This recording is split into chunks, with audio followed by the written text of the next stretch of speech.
자, 다음 암호학 파트를 보도록 하겠습니다.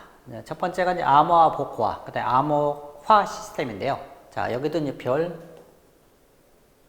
10개입니다.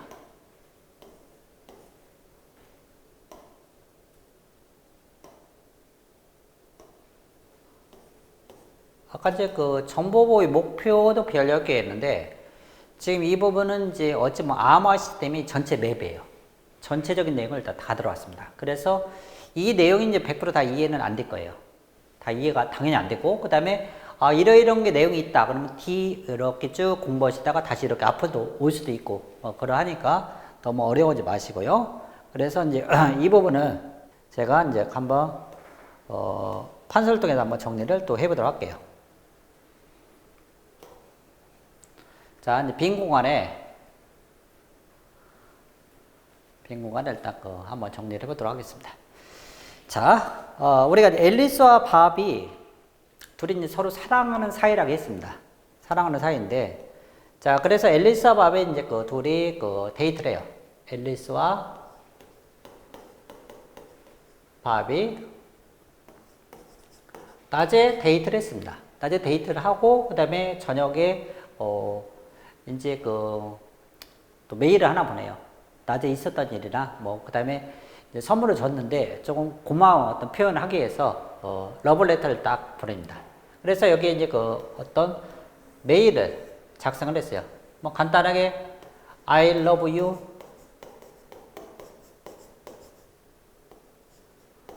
라고 작성을 했습니다. 작성을 한 다음에 이거를 보내는데 중간에 누가 있어요? 이브와 멜로라라는 공격자가 있죠. 그러니까 항상 경계를 해야 돼요. 그래서 어떻게 하냐? 암호를 합니다. 암호를 해요. 그래서 이거를 우리가 인크립션 키 K1으로 암호를 한다. 인크립션을 암호를 합니다. 그래서 이걸 통해서 이브와 멜로디가 알아볼 수 없는 그런 이상한 거로 바뀌어요. 예를 들어서 샵 90달러 등등 이런 거로 바뀌었습니다. 자, 이거를 밥 쪽에 이렇게 보냅니다. 밥 쪽에. 밥은 이거를 받았어요. 그래서 똑같은 샵 90달러 이런 걸로 받았어요. 자, 그러면 밥은 이거를 가지고 앨리스가 어떤 내용을 보냈는지 뭔가 확인을 해봐야 되겠죠. 그래서 얘를 복화시킵니다. 복화시켜요. 이거를 우리가 DK2라고 얘기합니다. 즉, 디크립션 하는 거. 복화를 한다는 얘기야. 그래서 밥이 앨리스가 어떤 내용을 보냈는지 확인을 해봐요. 그래서 I love you.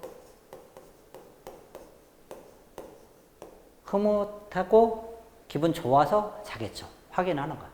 확인해서 이렇게 합니다. 자, 이때 I love you라는 이런 걸 우리가 평문이라고 그래요. 용어가 평문입니다. 이거는 암호문이라고 그래요. 암호문. 이것도 이제 암호문 평문이죠. 이거는 암호화라고 그래요. 암호화를 했습니다. 암호화를 통해서 그 내용을 알아볼 수 없도록 바꾼 거죠. 똑같이 이쪽도 얘는 뭐다? 복화라는 거야. 복화를 했습니다. 밥은 이걸 복화했어요. 그래서 앨리스 쪽에서 이렇게 하는 걸 우리가 뭐라고 한다? 앨리스 쪽에서 하는 이것을 암호화 과정이라고 얘기합니다. 암호화 과정. 암호화. 자, 그에 반해서 밥 쪽에서 하는 이거를 우리가 뭐라고 한다? 복호화라고 얘기를 해요. 복호화. 즉, 앨리스, 밥. 그래서 이제 이 부분을, 앨리스는 보통 우리가 송신자, 밥을 우리가 수신자라고 얘기해요.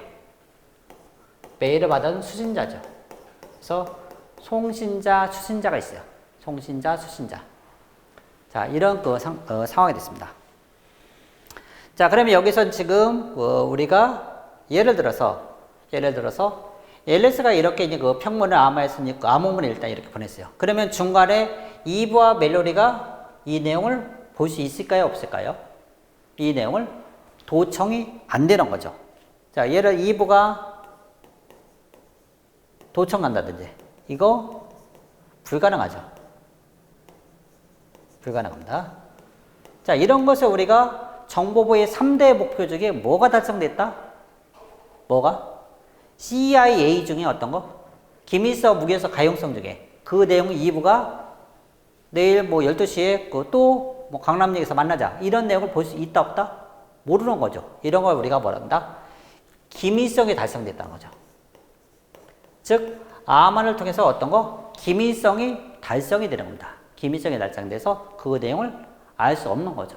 알 수 없어요. 그래서 이런 식으로 일단 되는데, 자, 이때 이제 암호의 그 큰 축이, 자, 암호와 복호와, 그 다음에 여기서 키 K1, K2가 같으냐, 다르냐에 따라서 두 개로 나눌 수가 있습니다. 두 개의 키가 같다. 두 개의 키가 같다. 이거를 우리가 대칭키 암호 시스템이라고 얘기해요. 대칭키 암호 시스템. 그에 반해 그 두 개의 키가 다르다. 이거를 비대칭키 또는 공개키 암호 시스템이라고 얘기합니다. 비대칭키, 공개키 암호 시스템이라고 이렇게 표현해요. 그러니까 두 가지 내용이 있게 되는 거죠. 자, 그래서 키의 종류는 이런 두 가지 스타일이 있다는 거. 자, 그랬을 때 간단하게 추가로 이제 봐보게 되면 대칭키는요.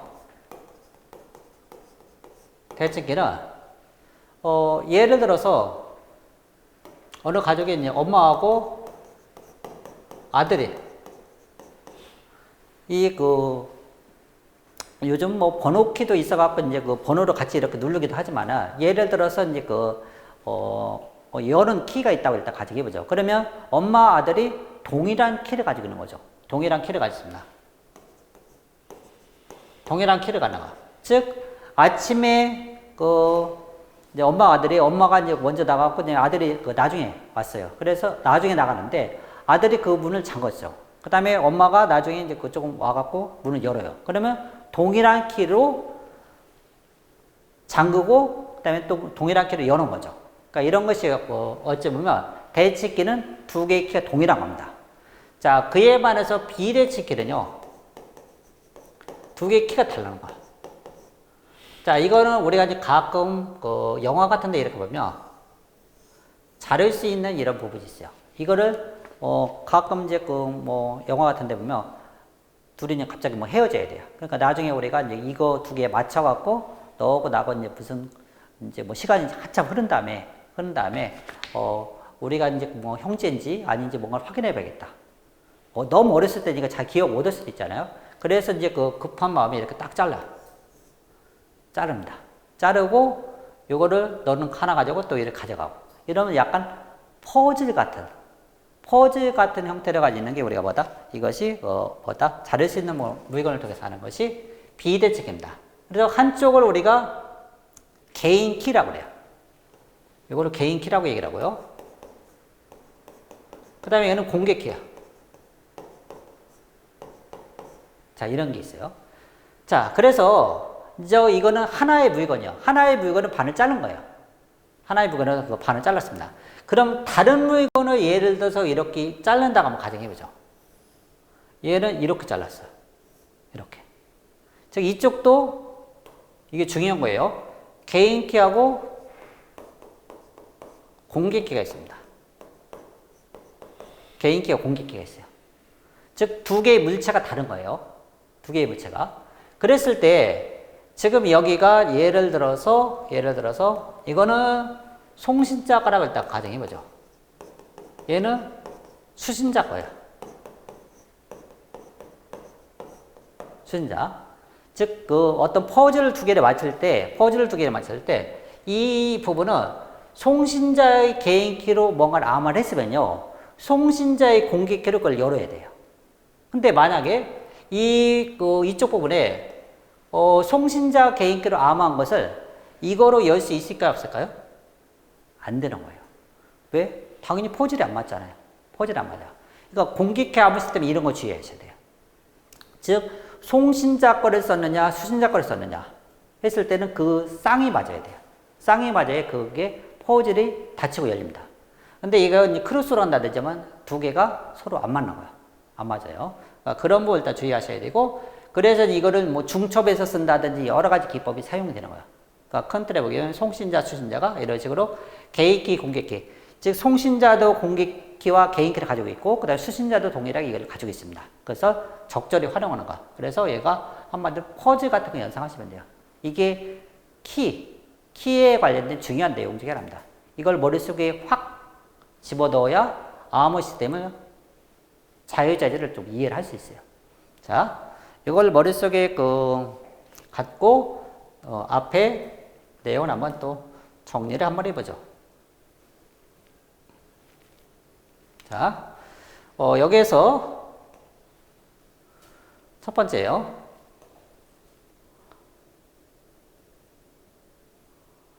자, 암호화 복화인데, 지금 여기에 보면, 이제 제가 아까 지금 판서했던 그런 내용이에요. 자, 평문, 그 다음에 암호문인데, 지금 C는 EKP 이렇게 표시했어요. 즉, 암호의 램을 통해서 이렇게 표현했는데, 그 다음에 P는 DKC라고 되어 있습니다. 그랬을 때 각각이 봐보면, 여기에 그렇게 표현이 조금 되어 있죠.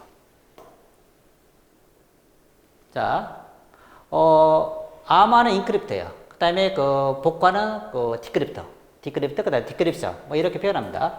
그 다음에 평문은 플레인 텍스트, 암호문은 사이퍼 텍스트, 그 다음에 키, 이 약자를 알고 계셔야 돼요. 가끔 시험이 뭐다? 이 기호로도 나와요. 기호로 나오니까 이렇게 제시해 주는 거예요. 즉, 그래서 이 부분을 보게 되면,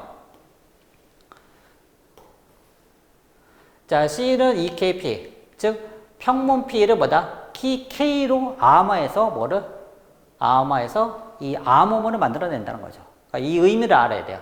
그러니까 요거 딱 제시해주면 이 의미를 알아야 돼요.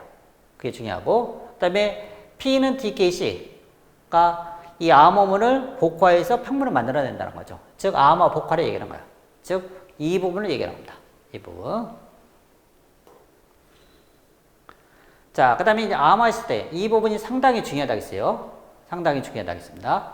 별 10개라고 했는데, 자, 지금 제가 아까 이제 판서 내용을 토대로 해서 이제 한번 봐보면, 자, 크게 보면 양방향과 일방향이 있어요. 자, 양방향은 암호하고 복호하고, 아까 그림에 앨리스는 암호하고, 그 다음에 밥은 복화 있어요. 이런 걸 우리가 뭐라고 한다? 양방향이라고 합니다. 근데 일방향은 암호화만 있어요. 암호화. 뭐는 없다? 복화가 없어요. 복화가 없습니다. 자, 이런 게 대표적으로 어떤 데서 이런 부분이 사용되냐? 해시 함수가 이거 사용돼요. 자, 이거는 한마디로 하면 왼쪽에서 오른쪽으로 쭉 가는데 반대로 못 오른다는 얘기거든요. 그러면 이 부분은 어떤 데 활용이 되느냐? 해시 함수 같은 데에서는 이제 굳이 복화가 필요 없는 거야. 그러면 어떤 값을 비교해 보는 거야. 비교. 그러니까 예를 들어서 두 개를 딱 암호해요. 그래서 두 개 같은지. 동일한 데이터를, 그러니까 예를 들어 A라는 데이터를 딱 암호합니다. 똑같이 이 데이터를 암호해요. 그래서 두 개 같은지, 다른지. 그런 게 이제 해시 함수 그런 기법이 사용되는데, 대표적으로 포렌식 같은 데 그래요. 어떤 범죄 현장에서 포렌식을 딱 떴어요. 그리고 한 며칠 뒤에 두 개를 또 포렌식을 딱 떠봐요. 해시를 돌려보는 거죠. 그럼 두 개 같다 하면은 데이터가 뭔가 이 무결성이 뭔가 침해가 안 된 거죠. 근데 만약에 거기 1비트라 다르다 그러면 해시 값이 달라져. 그런 때 확인하는 게 뭐다? 이 일방의 해시 함수예요. 일방의 해시 함수. 그래서 크게 이렇게 두 개로 나눌 수 있다. 자, 그러면 대칭키, 비대칭키 이쪽부터 한번 보죠. 대칭키는 뭐다? 키 K1과 K2가 암호화 키하고 복호화 키가 두 개 동일한 거야. 그에 반해 이 두 개가 다른 걸 우리가 뭐라고 한다? 비대칭키라고 얘기합니다. 키가 다른 거야. 키가 다른 걸 이런 식으로 일단 표현하는 거죠. 자, 그 다음에 이제 그 대치기는 자꾸 가지를 치는 거예요. 스트림 방식과 블록 방식이 있습니다. 자, 스트림 방식은 주로 엑소와 연산을 해요. 엑소와 연산. 엑소와 연산은 좀 뒤에서 할 거예요. 뒤에서 할 건데, 이런 엑소와 연산은 우리가 비트 또는 바이트 단위로 엑소와 연산합니다. 엑소와 연산. 엑소와 연산은 예를 들어서 0x와 0은 0, 0x와 1은 1, 뭐 이런 식으로 나오는 게 엑소와 연산인데, 그런 연산을 하는 게 우리가 스트림 방식이고요. 그 다음에 블록 방식은 이제 블록이에요. 블록 단위로 합니다. 블록 단위. 일정한, 예를 들어서 데스 같은 경우는 64비트 단위로 뭔가 묶어서 암호를 하는 거야. 그러니까 이런 그 방법을 하는 게 우리가 블록 방식입니다. 블록 방식을 이렇게 나눌 수가 있고요. 자, 그 다음에 이제 그 스트림 방식으로 들어가 볼게요. 스트림 방식은 크게 보게 되면 동기 방식과 그 다음에 비동기 방식이 있어요. 동기식, 그 다음에 비동기식. 자, 동기식, 그 다음에 비동기식. 또 뭐 자기동기식이라고 하는데, 자, 우리가 이제 그 전산에서 이제 그 특히 이 보안에서는 동기식이냐 비동기식이냐 이런 말이 자주 나와요. 동기식이냐 비동기식이냐. 예를 들어서 동기식은 이제 그 연인 사이도 앨리스와 밥이 이제 그 사귄 지가 상당히 오래됐어요. 그러면 어느 정도 많이 사귀었기 때문에 눈빛만 봐도 그 친구가 어떤 생각을 가지고 있고, 그 다음에 말 하나가 딱 툭 던지더라도 그 어떤 배경을 알기 때문에 대충 느낌을 알죠. 그에 반해서 이제 그 뭔가 사귄 지도 얼마 안 됐어. 뭐 한 달 이내예요. 그러면 뭐다? 뭐 선물 하나 줘도 상대가 기쁜지, 저 물건을 좋아하는지 안 좋아하는지 뭔가 계속 확인하고 싶죠. 그런 상황에 이 동기식은 뭐다? 오래 사귄 거야. 예를 들어서 이제 그 부부가 한 30년 살아요. 그러면 말 그대로 눈빛만 보면 그 느낌을 알죠. 근데 비동기식은 뭐다? 계속 물어봐. 이거 좋아? 저거 좋아? 이런 식으로 막 확인해 보는 거야. 뭔가 질문이 많은 거죠. 즉 동기식은 뭐다? 동기식은 뭔가 싱크가 맞아 있다는 거죠. 여러분과 나도 지금 이제 그 강의의 초반이지만 제일 끝부분을 가면 어떻게 된다? 저하고 동기가 맞아야 돼. 제 머릿속에 있는 게 전부 다 여러분들한테 가야 돼. 동기가 맞아서. 그래서 시험장에 가면 막 풀어야 돼요. 근데 비동기식이면 뭔가 잘 안 맞는 거죠. 즉, 뭐, 이런 상태가 이제 강의가 거의 끝나갈 무렵도 뭐 변화가 없다. 그럼 돼요, 안 돼요? 안 되죠. 뭔가 결석하시면 안 돼, 그러니까. 싱크가 계속 맞으려면, 그러니까 질문 똑같은 질문 계속 오는 거야. 이게 비동기식이에요. 이해가셨죠? 동기식과 비동기식은 뭔가 싱크가 잘 맞으려면 오래 지속적으로 뭔가 해야 되죠. 근데 비동기식은 계속 질문이 막 왔다 갔다 해.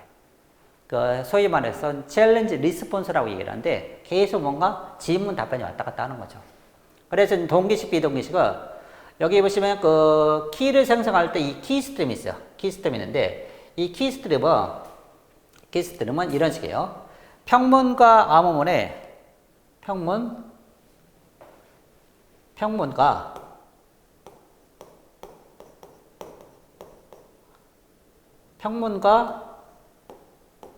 암호문에 이렇게 가는데 키스트림이 이렇게 돼요. 키스트림이 여기 와서 이제 엑소와 연산을 하거든요. 엑소와 연산을 하는데 이 키스트림, 요 난수열이라는 거예요. 이걸 얘기하는 거예요. 이것이 독립적으로 생성됐느냐 아니면은 이 부분이 뭐다? 독립적이냐 아니면 종속적이냐에 따라서 뭐다? 크게 동기식과 비동기식이 나는 거야. 동기식, 비동기식. 요 키스트림이 이 암호문이나 이런 걸 그 영향을 받아서 생성이 되느냐, 아니면 그냥 독립적으로 계산해서 막 내려오느냐에 따라서 이렇게 나눌 수 있다. 종류는, 이런 게 있구나 하고서 그냥 건너뛰시는 거야. 지금은 전체 맵이에요. 그러니까 여기서는 100% 다, 나중에 학습 다 한다면 이것이 뭐다? 암기가 다 되겠죠. 그리고 문제 풀면서 암기하는 거예요. 그러니까 이런 식으로 일단, 이런 게 있구나. 이제 그 구분만 일단 하시면 돼요.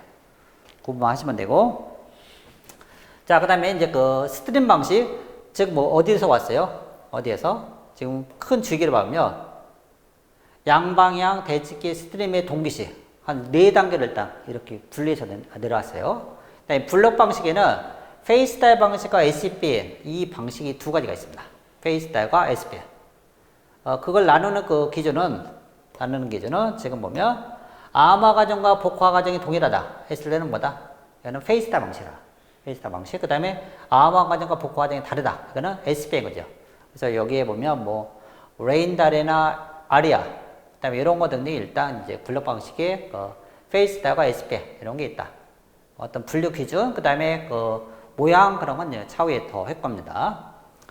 자, 그다음에는 우리가 이제 비대칭이야. 키가 두 개 다른 거야. 그러니까 키가 서로 다릅니다. 그래서 이제 퍼즈가 딱 있어요. 자, 이 비대칭기는요, 이제 수학적 원리. 이게 수학적 원리야. 수학적 원리. 이 수학적 원리에 따라서 크게 이제 소인수 분해와 이산대수 문제를 일단 나눌 수 있어요. 소인수 분해와 그다음 이산대수 문제. 소인수 분해 문제는 우리가 중학교 때 이제 소인수 분해하는 거 그거 연상하시면 돼요. 그래서 그거를 숫자가 컸을 때 이걸 얼마만큼 빨리 그것을 해를 찾아내느냐. 그러니까 예를 들어서 알파, 베타하고 곱해서 어떤 값이 나왔어요. 이 값이 엄청나게 커요. 근데 이 어떤 값 두 개를 곱해는 이 두 개의 값을 찾아내는 거야. 이런 과정이 우리가 소인수 분해고, 그 다음에 이산대수 문제, 이런 수학적 원리에 따라서 이제 또 나눌 수 있다. 그래서 RSA는 우리가 소인수 분해 문제, 뭐 기타 다른 것은 이제 이산대수 문제입니다. 그래서 비대칭기는요, 이 대칭기는 주로 기민성을 많이 이용돼요. 기민성. 그러니까 데이터를 뭔가 대칭기는 대량의 데이터를 뭔가 암호화시키는 거야. 대량의 데이터를. 그리고 이제 이 비대칭기는 이 이후에 나와요. 비대칭기는. 자, 나오게 된 배경은 이런 뭐 우리가 익히 들어본 데스나 이런 것은 상당히 오랜 기간 사용돼요. 근데 실제 사용을 하다 보니까 이 대칭기 치명적 단점이 있어요. 치명적 단점. 예를 들어서 서울에 있는 친구가 부산에 있는 친구가 이제 통신을 하려고 그래요. 통신을 하려고 하는데 키가 동일해야 된다고 했잖아요. 엄마와 아들이 키가 동일해야 돼요. 근데 엄마가 키를 안 가져왔어. 그러면 어때? 가서 전달을 해줘야 되죠. 상당히 불편해요. 그러니까 이것이 소위 말해서 키 배송 문제라고 합니다. 대칭기가 그런 치명적 단점을 가지고 있어요. 그래, 지금 현재 실생활을 보면 요즘은 어떤 식으로 해요? 시장에도 잘 안 가죠. 어떻게? 핸드폰으로 딱딱 누르면 집으로 막 택배가 막 와. 그런 세상을 살고 있어요. 그러니까 뭔가 키를 서로 막 공유하고 이런 게 안 되는 거야. 그래서 이때부터 막 전자서명 등등 막 이런 게 나오는데 그 배경이 되는 것 중에 하나가 뭐다? 비대칭기야. 비대칭기는 키를 서로 나눠주는 거야. 즉, 개인키와 공개키가 있는데 개인키는 보통 내가 소유하고 있는 거야. 공개키는 말 그대로 공개하는 거야. 그러니까 이거는 다른 사람한테 줘도 상관이 없어요. 누구만 열 수 있다? 그 공개키를 암한 걸 나만 열 수 있는 거. 개인키를 가지고 있는 사람만이. 그렇기 때문에 이것은 이제 비대칭기는 그런 기법이 사용이 되는 겁니다. 사용이 돼요. 그래서 이제 그렇지만 대칭기가 없어졌느냐? 그건 또 아니에요. 키 배송 문제가 불편해서 이렇게 비대칭기를 다 넘어가느냐? 아닙니다. 이것이 대칭기가 갖는 장점 중에 하나는 뭐냐? 얘가 대량의 데이터를 암호화할 수 있어요. 근데 이 비대칭기는요, 치명적 단점이 속도가 상당히 느려요. 느립니다. 예를 들어 엄청나게 큰 값을 소인수 분해한다 한번 가정해보죠. 그 계산은 엄청나게 많이 해야 돼요. 그러니까 대량의 데이터를 처리하기 상당히 어려워요. 그래서 주로 이제 대칭기는 기밀성 서비스, 즉 데이터를 암호하는 데 많이 씁니다. 그에 반해서 이제 비대칭기는 여기서 오는 이런 인증하고 부인 방지. 이런 부분에 비대칭 기법이 많이 사용돼요. 인증하고 부인 방지는 어떤 걸 하겠죠? 도장의 개념이요. 진짜 그 사람이 맞는지, 오리발 내는지 못하게 하는지, 이런 거 등등 할 때는 주로 뭐다? 비대칭 기법이 사용이 되는 거예요. 비대칭기. 그래서 각각의 나중에 우리가 하이브리드 차가 있듯이 하이브리드 암호 시스템이 나오는 거예요. 하이브리드. 그러니까 큰 데이터를 암호할 때는 이 대칭기. 그 다음에 이거를 키를 전달할 때 비대칭기. 그래서 이렇게 잠그고, 이건 대칭기를 통해서 잠그고, 그 키는 두고 비대칭기를 통해서 일단 보낸다는 거야. 이 두 가지 기법인 하이브리드 아머 시스템이 그래서 나오는 겁니다. 자, 이 정도까지만 일단 봐주시고. 자, 다음에는요, 해시 함수는 크게 보면 이 세 개로 볼 수 있어요. MDC, MAC, 그 다음에 전자수명. 자, MDC는 Modification Detection Code라고 해서 변경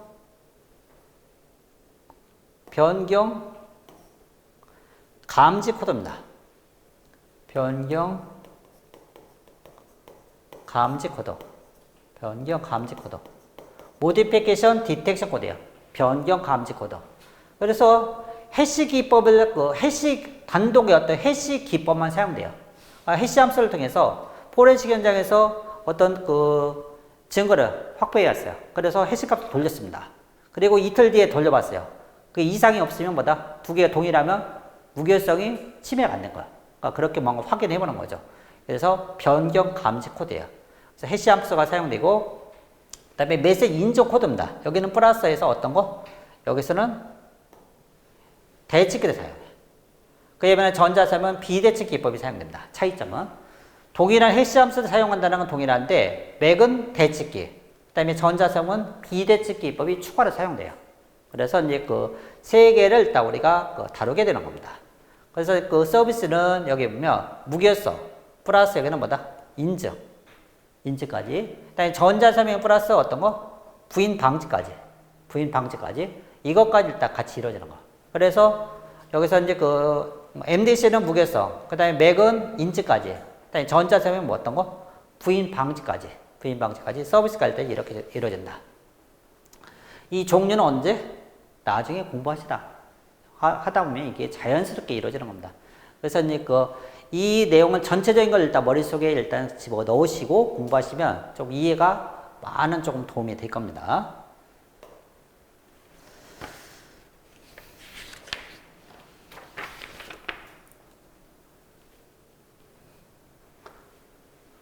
자, 다음 볼게요.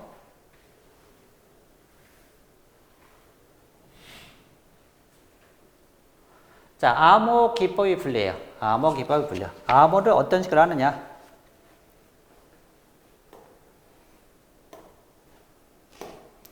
자, 먼저 치환하고 암호하고 그다음에 전치 암호가 있습니다.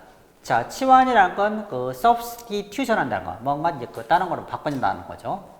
치환 또는 대치 암호. 자, 비트 또는 문자 블록을 다른 비트로 뭔가 대체시키는 거.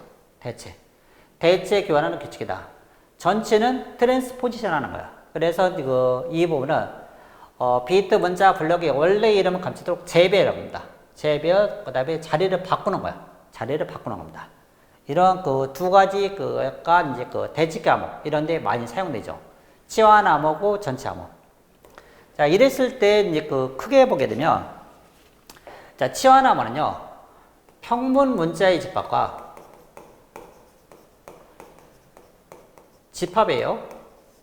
그 다음에 암호문 문자.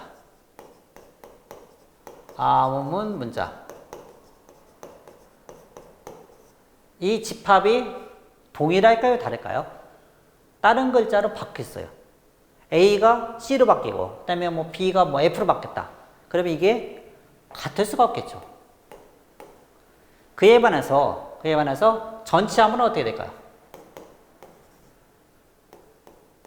전치 암호. 위치만 바뀌었어요. 집합의 개념으로 보면 어떻게 된다? 두 개가 동일하겠죠. 다만 위치만 바뀐 거기 때문에. 그래서 집합의 개념으로 보게 되면 어떻게 된다? 두 개가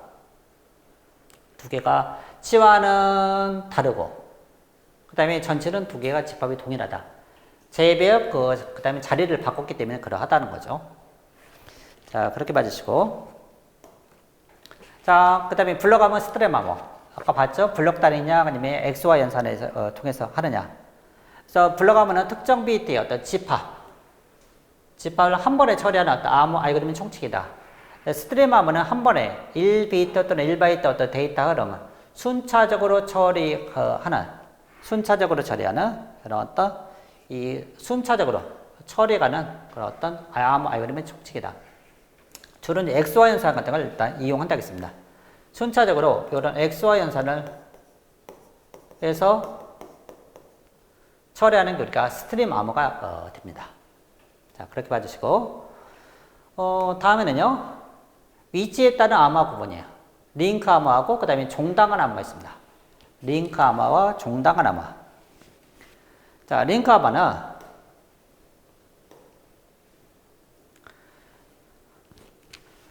모든 정보는 암호화되고 패킷은 라우터들은 다른 중간에 있는 장비가 이 패킷을 다음 어디로 보내야 할지 알아야 되기 때문에 각 홉이란 말이 나오는데 이 홉은요, 이거는 라우터라고 보시면 돼요. 라우터. 자, 우리가 이제 그 장비가 하나 나왔어요. 장비. 우리가 이제 그 뭐 보안이랑 그 다음에 이것을 뭐 처음 공부하시는 분들 이제 그 생각해서 일단 제가 설명드릴게요. 약간은 좀 지루한 감이 없지 않아 있을 수 있지만 좀 기본이 확실해야 되기 때문에 그래서 이제 그 조금 자세하게 그 다음에 쉽게 좀 설명드리도록 노력을 해볼게요. 자, 예를 들어서 여기 이런 게 있다가 얘기해보죠. A에서 중간에 라우터가 있어요. 자, 예를 들어서 우리가 아직 네트워크를 하진 않았어요. 네트워크를 하진 않았지만, 앨리스가 밥 쪽에 뭔가 메일을 보낼 때 중간에 뭔가 우리가 우편을 보내더라도 어디를 거쳐서 계속 가는 거죠. 우편 집중구, 그 다음에 배달 체계를 통해서 계속 전달이 되는 거. 똑같이 통신에서는 이런 라우터를 거쳐서 그 다음으로 계속 통신을 해서 가는 거. 이렇게 갑니다. 자, 이때 우리가 이제 앨리스와 밥이 있을 때 이 A나 B를 우리가 뭐라고 한다? 종단 노드라고 해요. 종단 노드. 그러니까 엔드 노드라고 합니다. 종단 노드. 영어로는 엔드 노드예요. A, B가 다 종단 노드라는 얘기죠. 자, 그에 반해서 R1, R2. 이거는 중계 노드라고 해요. 중간에 그 다음 계속 뭔가 넘겨주는 거죠. 그래서 라우터가 그런 역할을 한다는 거예요. 그래서 우리가 이제 이 홉이라는 말은 가끔 정거장에 많이 비유해요. 정거장. 우리가 이제 버스를 타면 정거장 그 다음 계속 넘어서 계속 가는 거죠. 그래서 라우터를 몇 개 거쳐서 넘어가느냐 뭐 이런 식으로 많이 표현하는 겁니다. 그래서 이런 건 중계 노드를 거쳐서 가는 거죠. 자, 그랬을 때 여기 보면 자, 패킷이 라우터나 다른 중간에 있는 장비, 패킷을 다음 어디로 보낼지 알아야 되기 때문에 각 홉에서 이것이 해독이 된다. 그 다음에 종단과 암호화는 헤더와 트레일러가, 여기가 지금 헤더와 트레일러라는 말이 나왔어요. 약간은 좀 어려운 말이 좀 있을 수 있는데, 이거 암호화되지 않기 때문에, 헤더와 트레일러가 암호화되지 않기 때문에 패킷은 각 홉에서 해독하고, 그 다음에 암호화할 필요가 없다. 자, 그래서 이제 우리가, 암호화 위치를 한번 볼게요. 암호화 위치.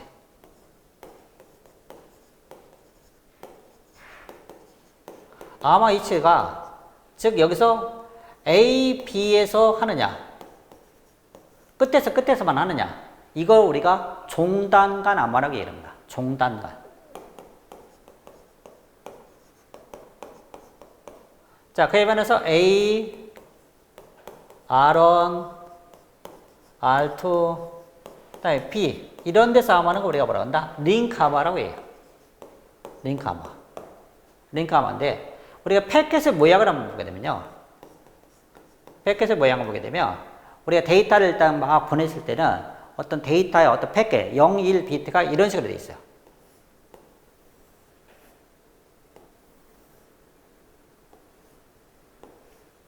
여기에 보면, 앞에 있는 걸 우리가 헤더라고 그래요. 뒤에 있는 거 트레일러라고 해요. 그 다음에 그 사이에 있는 거, 이걸 페이로드라고 얘기합니다. 영어로는 페이로드. 우리가 페이라는 건 뭔가 돈을 지불한다는 거죠. 그래서 택배를 보내려면 어떻게 해요? 돈을 지불해야 가는 거죠. 그가 이제 우리가 보내야 될 그런 어떤 데이터, 이렇게 생각하시면 돼요. 그랬을 때 여기 보면, 보통 이제 이런 주소 값은 헤더하고 트레일러에 이 그 값이 들어가 있어요. 값이 들어가 있는데, 그럼 이 헤더 부분에 예를 들어서 즉 주소가 있다 한번 가정해보죠. 주소가 딱 있을 때 지금 종단과 남아는 앨리스의 주소, 바비의 주소가 여기에 적혀 있어요. 그래서 중간중간에 막 넘기면 그 다음으로 막 이렇게 보내줘요. 그에 반해서 링카마는 여기는 이 주소가 그 다음으로 계속 이렇게 넘어가야 돼요. 넘어가야 되니까 이 주소가 계속 바뀌어요. 주소가 계속 바뀝니다. 그런 주소를 얘기하는 거.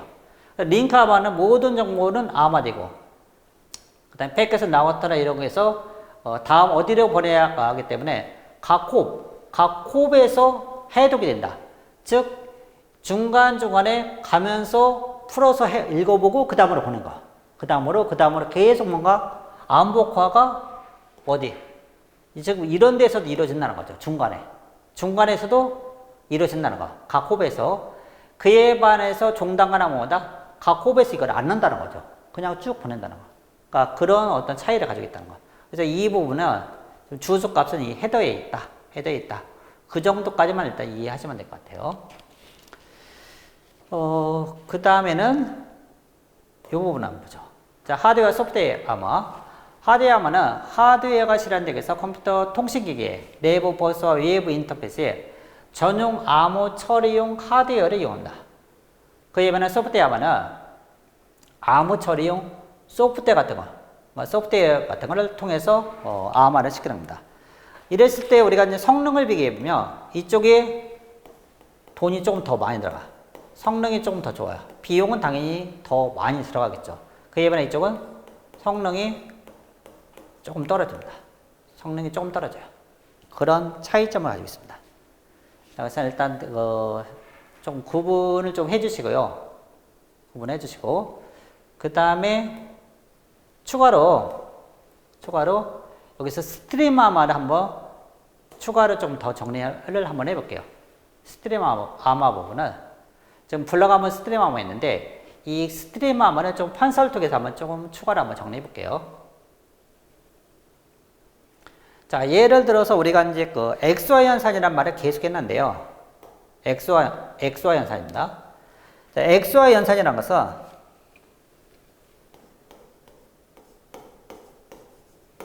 어떤 연산이냐? 자, 예를 들어서 0x와 0은 뭐가 되냐? 0이 됩니다. 즉 이거는 0은 짝수.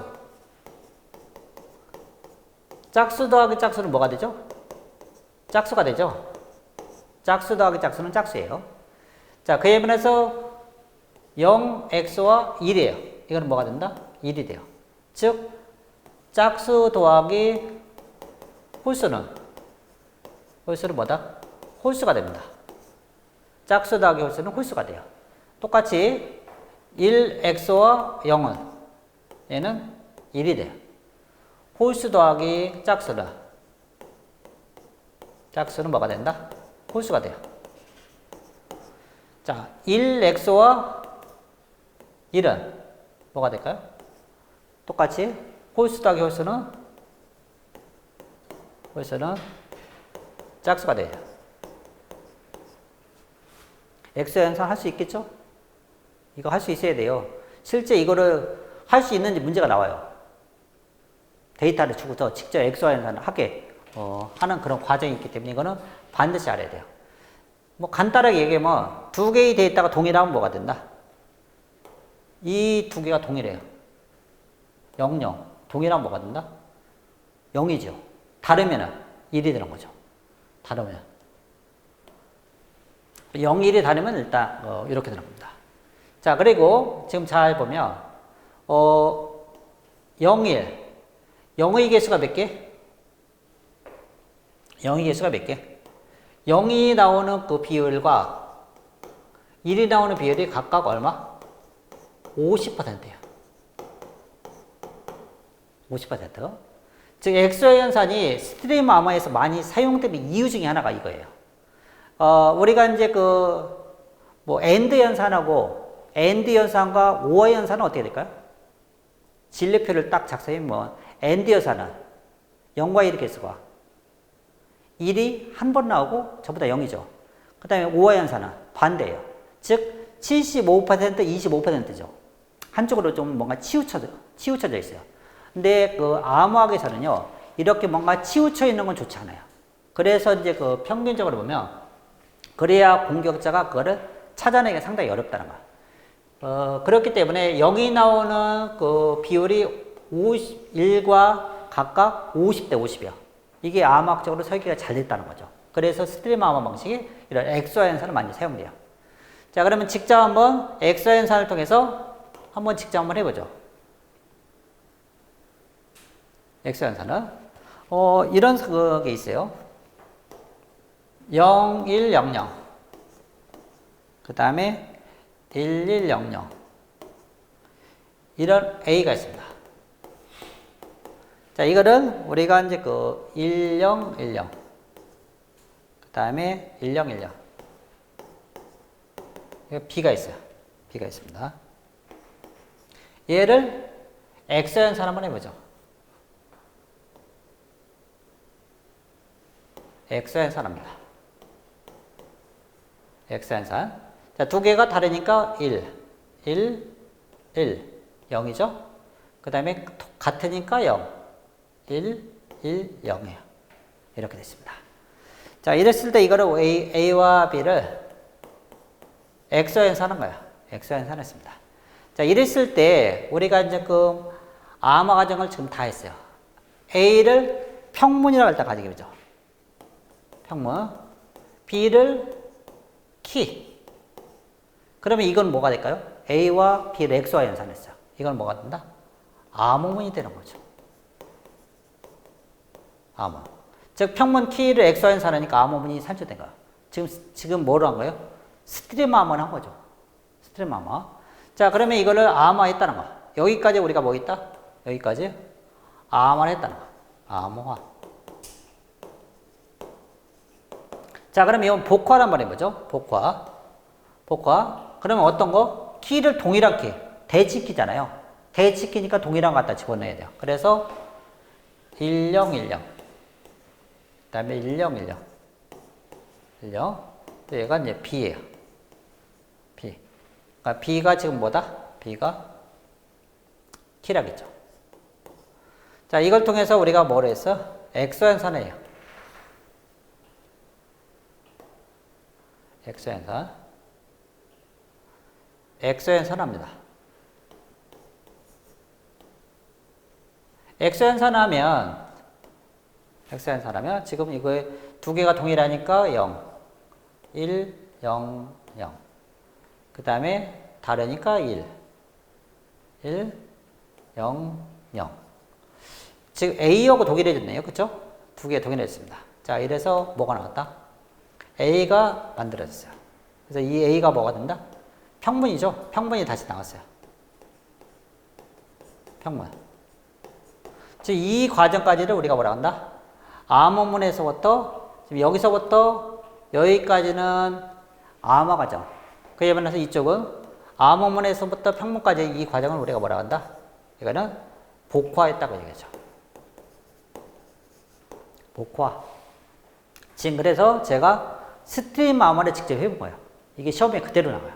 그래서 엑소화 현상을 할 수 있느냐, 엑소화 현상을 할 수 있느냐, 뭐 이런 걸 물어봅니다.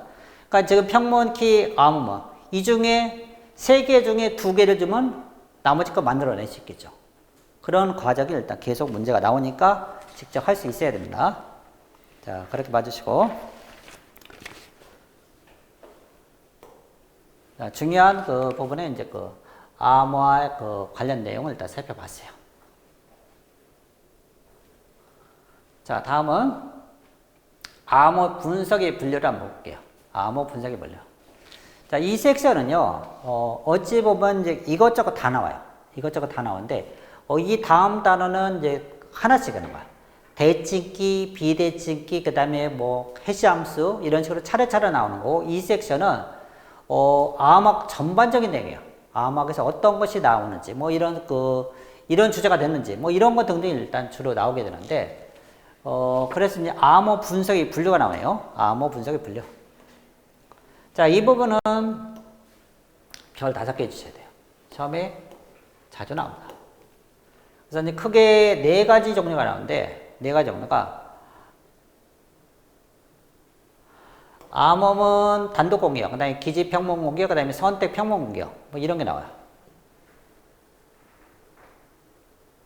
자, 그랬을 때 우리가 이제 그 암호 분석의 분류라는 것은 어떤 내용을 다루느냐. 자, 크게 보게 되면 우리가 이제 이것을 하는 수행 주체가 암호 분석을 한다는 거. 암호 분석을 한다는 것은 자, 공격자가 하는 경우가 있고요. 암호 분석가가 하는 경우가 있어요. 공격자가 하는 건 악의를 가지고 있어요.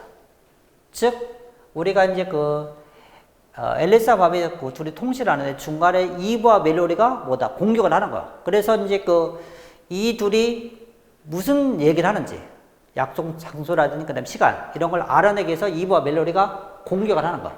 그래서 뭔가 알아내겠다는 거죠. 그에 반해서 이 분석가가 있습니다. 분석가. 얘는 선이에요.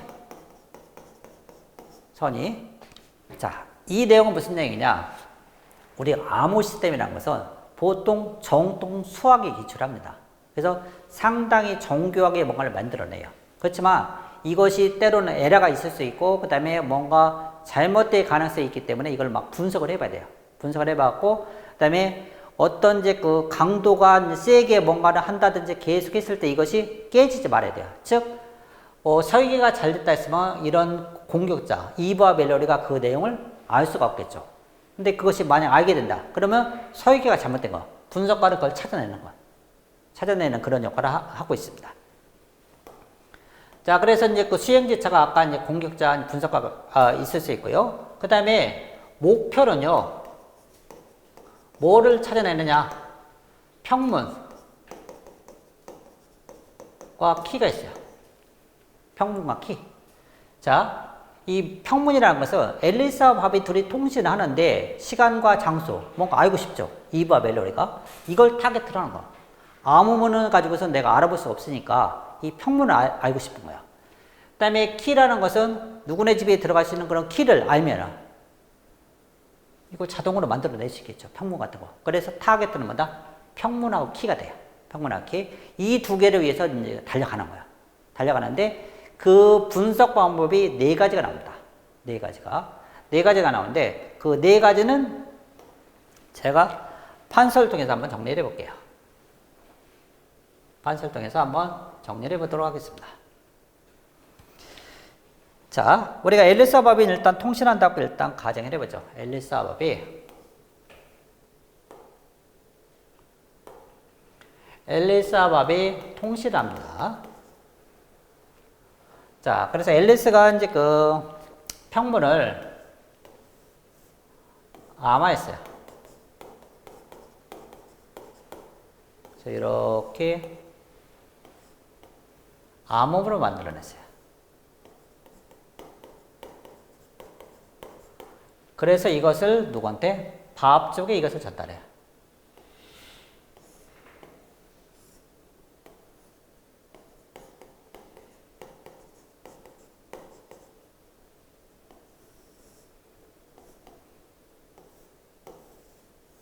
밥 쪽에 평문을 전달합니다. 암호화 복화 과정이 이루어지는 거죠. 자, 그랬을 때 제일 첫 번째 공격이 뭐냐? 자, 엘리사밥이 통신하는데 이브가 여기에서 암호문만 얻어와요. 암호문만 이렇게 가져옵니다. 그냥 암호문이라고 할게요. 암호문. 자, 이걸 통해서 분석을 합니다. 분석을 해서 평문을 찾아냈어요. 암호문을 분석해서 평문을 찾아냈습니다. 자, 이거를 우리가 뭐라고 한다? 이거를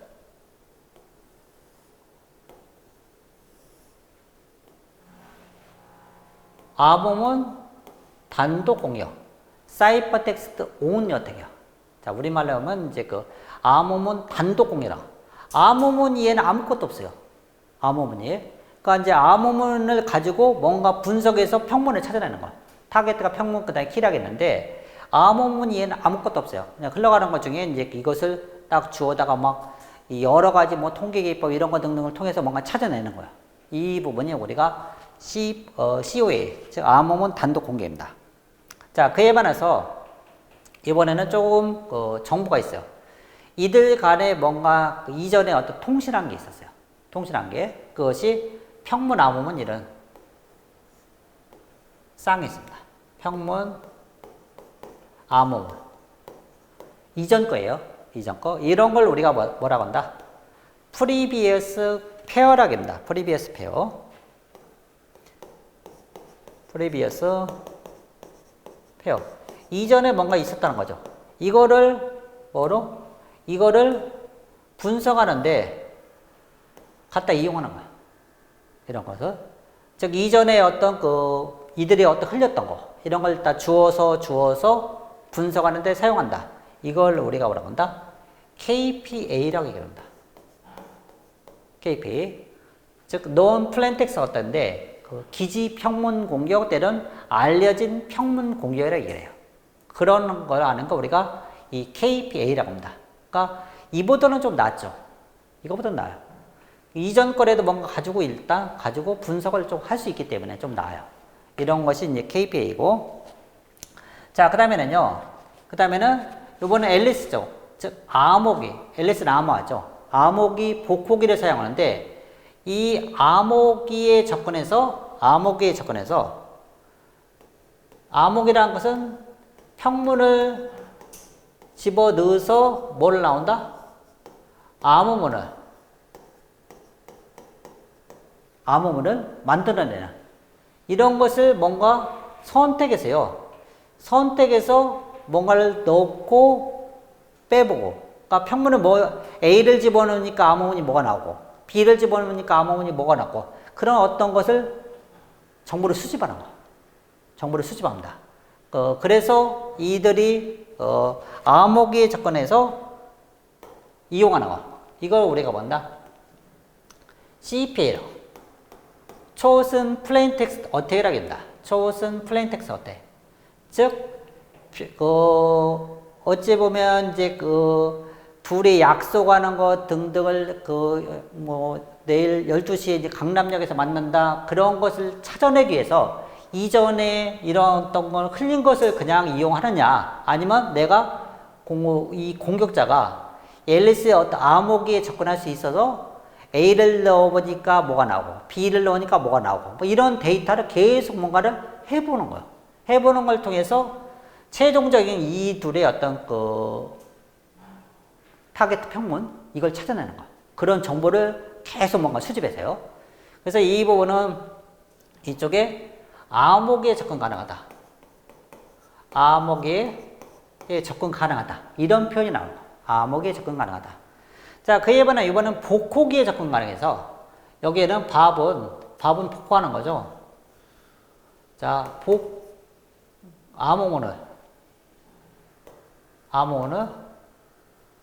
암호문을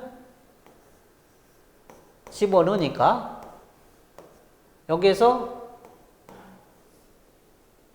평분이 나오는 거예요. 저거의 반대죠. 이건 아까 평분 넣는데 암호문. 그래서 얘가 이제 우리가 뭐가 되냐? 이때는 CCA라고 합니다. 얘는 뭐에 접근 가능하다?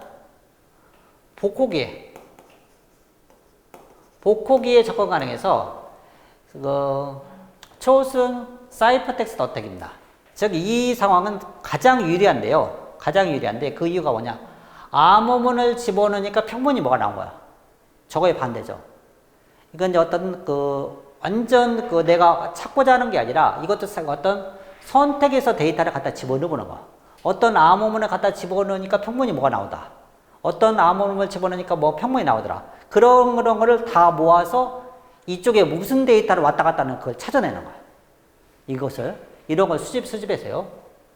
그래서 네 가지가 다 나오는 거야. 즉, 암호문 단독 공격은 뭐다? 암호문 이외에는 아무것도 없어요. 공격자가 가지고 있는 거는. 그걸 가지고 뭐를 찾아낸다? 키하고 평문을 찾아내는 거야. 자, 그에 반해 KPA는 뭐다? 이전에 뭔가 이들 간에 통신을 막 왔다 갔다 한 걸 주었어. 프리비어스 페어를 주어서 뭐를 이걸 이용해서 키하고 평문을 찾아내는 거죠. 일단 이쪽은 뭐다? 암호기의 접근 가능해서 이제 평문 뭘 집어넣으니까 암호문이 뭐 나오더라. 또 평문을 뭐 집어넣으니까 뭐가 나오더라. 그걸 통해서 이들의 어떤 패턴을 찾아내는 거죠. 거꾸로 암호문을 뭐 집어넣으니까 평문이 뭐가 나오더라. 뭐 이런 걸 계속 반복해서 그 패턴을 이용해서 뭔가를 찾아내는 거죠. 이게 우리가 CCA라고 합니다. 자, 이 네 가지를 일단 구분하시고 다시 앞으로 한번 와보죠. 자, 그래서 지금 봐보면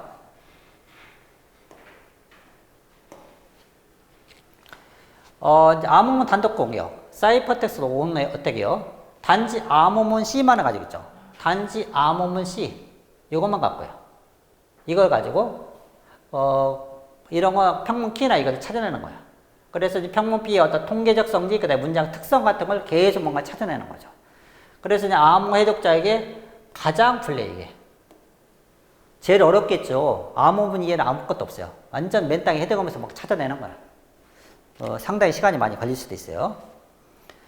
자, 그 다음에는 기지평문 공격 또는 자, 기지평문 공격은 우리가 또 뭐라고 하냐?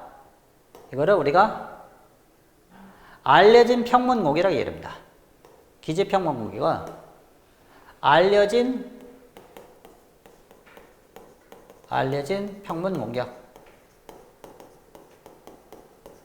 기저평문 공격, 그 다음에 알려진 평문 공격. 영어는 똑같아요. 근데 우리나라 번역했을 때 이런 차이가 있다는 거죠. 자, 그 정도 봐주시고. 그래서 이 부분은, 그래서 이제 그 암호문에 대응하는 일부 평문. 이런 건 프리비어스 페어라고 하겠습니다. 이런 프리비어스 페어를 획득해서 공격하는 게 우리가 기지평문 공격이에요. 그 다음에 선택평문 공격은 암호기에 접근할 수 있어 평문 P를 선택해요. 선택이 중요한 거예요. 내가 이제 아무거나 갖다 하는 게 아니라 내가 이게 궁금해서 하나 집어넣어보고 뭘 궁금해서 집어넣어보고 계속 그걸 통해서 뭔가 추론을 하는 거죠. 그런 기법을 사용합니다. 그래서 평문을 선택하면 대응하는 암호문을 얻을 수 있는 상황이에요. 그 다음에 선택 암호문 공격은 이번에 뭐다? 암호 복호기에 접근할 수 있어 이런 상황에 일단 할 수 있다. 암호문을 선택하면 대응하는 평문을 얻을 수 있는 그 상황에서 공격하는 겁니다. 이런 그것이 사용이 된다. 자, 그렇게 봐주시고, 그 다음에 날개를 한번 볼게요. 자, 여기서 봐보시면, 지금 암호 방식의 어떤 정규 참여자가 아닌 제3자가 암호문의 어떤 평문을 찾으려는 어떤 시도, 이걸 암호 해독 또는 암호 분석이라고 얘기합니다. 그래서 암호 해독자는 뭐를? 평문과 키를 타겟으로 하는 거죠. 평문과 키. 이거 상당히 중요한 원리인데, 캐러의 호프의 원리입니다. 캐러의 호프의 원리인데, 암호학에서 암호 해독자는 현재 사용되고 있는 암호 방식을 알고 있다. 암호 방식을 알고 있다는 전제하에 암호 해독을 시도하는 것으로 간주한다. 즉, 암호 방식은 알고 있어요. 근데 뭐는 모르고 있다? 키는 모르죠. 여기서 뭐는 모른다? 여기서 키는 모른다. 중요한 것은 키는 모르요. 그러니까 뭐를 찾아내요? 키를 찾아내는 거죠. 타겟가 이거예요. 그걸 통해서 이제 뭐 평문이나 이런 것을 찾아내고자 한다. 이렇게 정리할 수가 있습니다.